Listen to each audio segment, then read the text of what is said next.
The accident at Chernobyl power station in the Ukraine was the worst accident in the history of nuclear power, and it raised an immediate question in the minds of the British public. Could Chernobyl happen here? The Russians have since provided detailed information about the events at Chernobyl to an international conference in Vienna. As a result, it can be stated categorically that an accident similar to that one could not happen in a British nuclear power station. The explanation of why Chernobyl couldn't happen here is technical and complex. The reactor which failed had a number of design flaws. Two of fundamental importance are known as positive void coefficient and positive power coefficient. Basically, it comes down to the fact that a reactor of the Chernobyl design simply wouldn't have been allowed to operate in Britain. Its basic design faults meant that it couldn't have met our safety requirements. In fact, its design had been looked at by British experts over 10 years previously and rejected on safety grounds. But let's look at what exactly happened at Chernobyl on April 26, 1986. The lead-up to the explosion actually started 24 hours earlier. The sequence of events started when the Russians began to shut down their reactor in preparation for an experiment, a test which was ironically aimed at improving the overall safety of the reactor. The idea was to disconnect one of the turbines from the reactor and find out if it was possible to use the energy from it, as it slowed down, to power some pumps which were part of the reactor's emergency cooling system. The Russians, of course, had been operating this type of reactor, known as an RBMK-1000, for some 20 years. In their official report, they admit that there were significant violations in the operating rules for the power station on this occasion. But in Vienna, they also acknowledged it had basic design faults. In their discussions with international experts, the Russians confirmed that their operators placed the reactor in an unstable condition and that the design placed too much responsibility on the operator's shoulders. So let's look at what happened in greater detail. The experiment which the Russians hoped to carry out should have been no more than a one-off, tried just once as the reactor shut down and lasting about 45 seconds. But in case it didn't work first time, it was decided to keep the reactor working at a reduced level. The operators planned to reduce the level from 3,200 megawatts to around 700 megawatts and keep it there so that they could repeat the experiment if necessary. Unfortunately, the operator in charge failed to set the controller, the thermostat if you like, at 700, and the level dropped to 30. This set the scene for disaster. It's forbidden to operate an RBMK at lower than 700 megawatts because the design limitations make the reactor unstable and potentially dangerous at a lower power level. Determined to press ahead with their experiment, the men in the control room sought to bring the reactor back up to power again, but it was very difficult. They got the heat output back up to 200, but couldn't get it higher. Even to get that far, they had to switch off vital safety systems and deliberately withdraw many of the control rods. Control rods are designed to descend automatically into the reactor core to shut down the nuclear reaction in the event of a fault developing. Unfortunately, prior to the accident, the operators at Chernobyl withdrew too many rods, and they withdrew them too far, in fact, beyond the design limits. Unlike in British reactors, they were unable to insert them again fast enough when things started to go wildly wrong. The RBMK-1000 was not a reactor designed to cope automatically with operator error, as is the case with CEGB reactors. The Mark 1000 was a development of the very first Russian nuclear power reactor, which started operating at Obninsk as long ago as 1954. Nothing like it exists outside the Soviet Union. In fact, for that very reason, one of Russia's top nuclear scientists, academician Valery Legasov, has since stated publicly that an accident like the one which happened at Chernobyl would not be possible at any other reactor in the world. The reactor had two fundamental design flaws, and these were of vital importance that day. namely what physicists call a positive void coefficient and a positive power coefficient. An RBMK 1000 produces steam for its turbines by boiling water actually in the reactor using heat from the fuel elements. The same water circuit also cools the reactor. The water is pumped under pressure around 1661 tubes made of an alloy of the metal zirconium, situated in the graphite core. In any water reactor, the amount of steam affects the tempo of the nuclear reaction. In the RBMK, an increase in steam increases the tempo, which in turn leads to more steam. Under normal operating conditions, this can be coped with by complex control systems. But at low power, and 200 megawatts was low power, the second phenomenon, the positive power coefficient, can occur. That's to say, more steam leads to more power, more steam, more power, and so on. In fact, a runaway situation. Without enough control rods in place, without any effective automatic shutdown systems operating, the Chernobyl reactor went on surging with power. Some of the uranium fuel disintegrated. Steam explosions occurred, bursting open the zirconium tubes. The flimsy structure around the graphite core couldn't contain the build-up in pressure, and the reactor literally blew its top.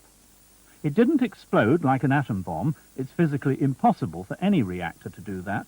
But the energy created was enough to throw a 1,000-ton concrete slab above the reactor to one side. Several fires broke out. The rest is history. The Russians have been remarkably frank about what happened at Chernobyl, admitting at the Vienna conference that the design of the RBMK 1000 placed too much responsibility on the operator's shoulders. They shut down 11 similar reactors for major modifications. The plain fact is that if the RBMK design had been right in the first place, the accident wouldn't, indeed couldn't have happened, and it certainly couldn't have happened in Britain. Why not? Quite apart from the fact that the two types of CEGB reactor generating electricity in Britain, the Magnox and AGR, are gas-cooled, and it is physically impossible for a positive void coefficient to occur in them, our designs are based on safety in depth.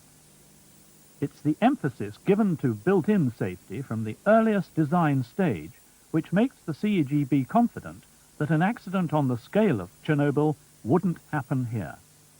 The reactors are designed to cope with human error.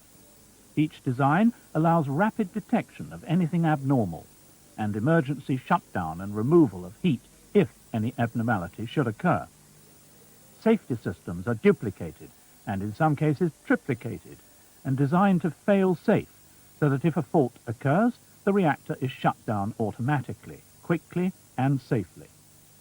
One of the design faults of the Chernobyl reactor was that it appears to have been comparatively easy to isolate or disconnect the reactor from its safety systems.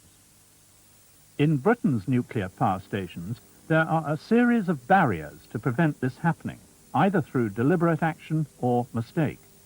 They include mechanical and electrical interlocks, alarm systems, and a multiplicity of safety systems. For a start, to get access to safety equipment, you have to have the right key. To get to that key, formal documentation is needed, written permission for whatever you want to do. Often, to get to one key, you have to use another key or unlock a padlock. And there is strict security and strict checks. And if anything untoward were to happen, a warning would come up in the control room and other safety systems would shut the reactor down. If a test or a change in normal operating procedure is required on a UK reactor, a detailed written plan has to be submitted, either to a group of expert engineers drawn from 4 separate departments within the CEGB, or to the power station's Nuclear Safety Committee, which is made up from representatives of the whole nuclear industry and a number of independent assessors from outside, or to one of its appointed subcommittees. Finally, it has to receive a seal of approval from the Nuclear Installations Inspectorate, an independent branch of the government's Health and Safety Executive. The NII is the watchdog for the generation of nuclear power in Britain. from the initial design of the reactor through its construction period and throughout its day-to-day operation. It has roving inspectors who can and do descend suddenly, and it has the power to close down a station if necessary or restrict its operation. After Chernobyl, people naturally wonder how well trained are the CEGB's nuclear power station operators. Well, in Britain, to become any kind of reactor operator, much less a man in charge, you have to be educated to degree standard, have worked in the CEGB for several years, some of that time in power stations, and have undergone a year or more of stringent training specifically for nuclear reactors. The course begins with 4 weeks of theoretical work in lecture rooms, followed by alternate periods of training at nuclear power stations and in the Nuclear Power Training Centre at Oldbury in Gloucestershire. The work at Oldbury includes repeated sessions on simulators, computerized replicas of the various control desks in nuclear power stations, on which it's possible to simulate faults and accident situations and then rehearse operators in their corrective actions. The importance of these simulators is fully recognized by the international atomic energy community. The Russians, since Chernobyl, have confirmed their importance. At every stage in a British reactor operator's training, he has to undergo a formal assessment. The results of this assessment are reported to the manager of his nuclear power station, the man with overall responsibility for the safety of the station and its reactors. It's the manager who finally decides whether the operator has reached the required high standard or not. And after his initial training, each operator returns to Oldbury for revision courses. The people most at risk from operations of a nuclear power station, of course, are those who work close to the reactors. So how do our British workers feel about their safety in the light of what happened at Chernobyl? I find it somewhat hard to believe some of the things that we've heard about happening at Chernobyl. The more we hear about it, the more we disbelieve what they've actually managed to do, been able to do. We are unable to short-circuit our safety system. It's just not possible. If we attempted to, our reactors would shut down. They would trip automatically. Well, Chernobyl hasn't changed my opinion at all. I was quite happy before Chernobyl as I am now. Our safety standards are very high, and we've got many backup systems, and I feel there's no problem at all.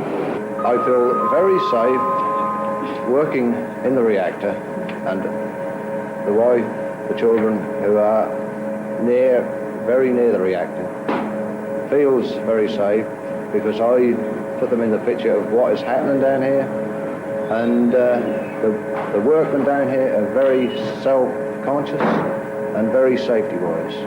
Absolutely no fears at all, none whatsoever. And I live within about 8 miles of the place. My family there, 2 girls. No fears for them at all either. Britain needs nuclear power, but one thing is certain: nobody in the nuclear industry is complacent. All procedures are being examined as part of a continuing process.